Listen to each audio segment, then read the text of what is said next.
ជុំរឿងទីពីរមិនស័ក្តិសមនឹងអូនទេ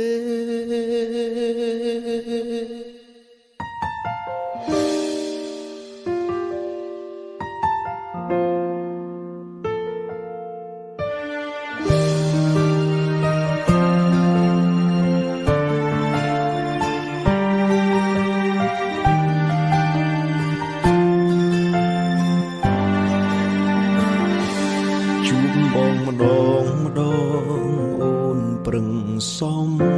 ដែងដូចខ្លួនឯងសុខទុក្ខធម្មតាទឹកមុខញញឹមកែវភ្នែកឯកាចង់ក្បែររៀមរាគិតក្រែងចិត្តគេមនុស្សល្អខ្លាយជា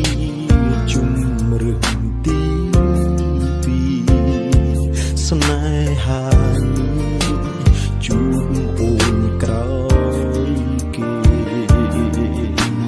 រឿងរ៉ាវទាំងអស់ខុសព្រោះបងទេតែតងនេះមេដឹងដែរដូចធ្វើបាបអូនជុំរឿងទីពីរមិនស័ក្តិសមនឹងអូនទេសុំទោសផងស្នេ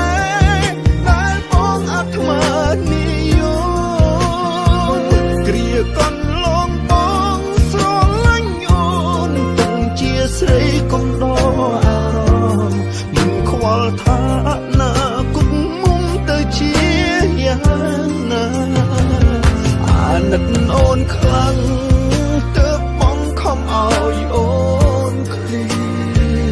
បន្តអីទៀតស្នេហ៍នេះមានតែបញ្ហាបើយើងនឹកគ្នាអាចស្រមៃអូនទៅគុំស្ដាយបងណាទាន់មានឱកាសមានអ្នកត្រូវការជំនួសបង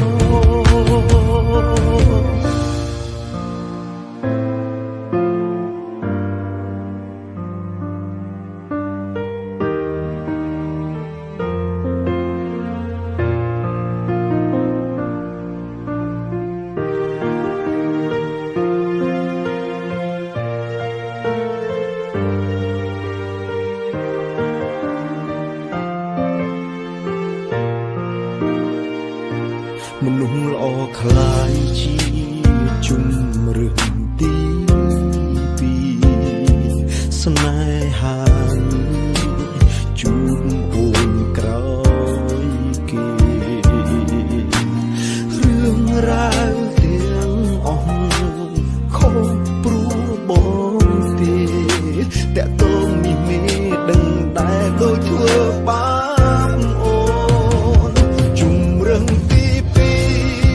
មិនស័ក្តិសមនឹងអូនទេសុំទោសផងស្នេ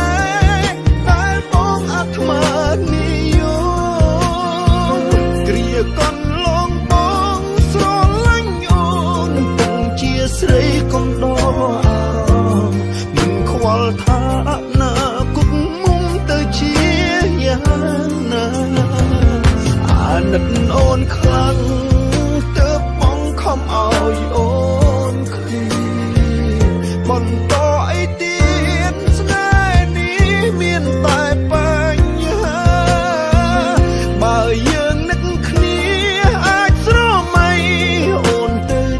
គុំស្ដាយបងណាទាន់មានឱកាសមានអ្នកត្រូវការជំនួសបងជុំរឿងទីពីរមិនស័ក្តិសមនឹងអូនទេសុំទោសផងស្នេហ៍ដែលបងអាត្មានិយម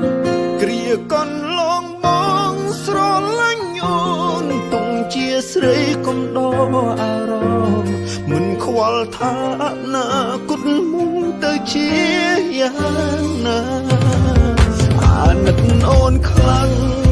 ទើបបងខំឲ្យអូ